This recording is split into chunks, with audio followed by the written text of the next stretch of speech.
Loved ones were remembered and stigma reduced today during a Wisconsin group's Rally for Recovery. This is the 10th year Wisconsin Voices for Recovery held its annual event meant to bring those affected by substance use together to support one another.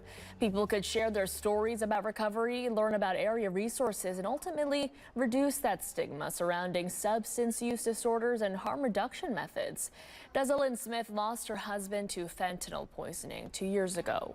To keep pushing on in his memory and honor, but to start helping other people, to help another mother, to help another family member know signs and recognize things that they can do to help and encourage their family members.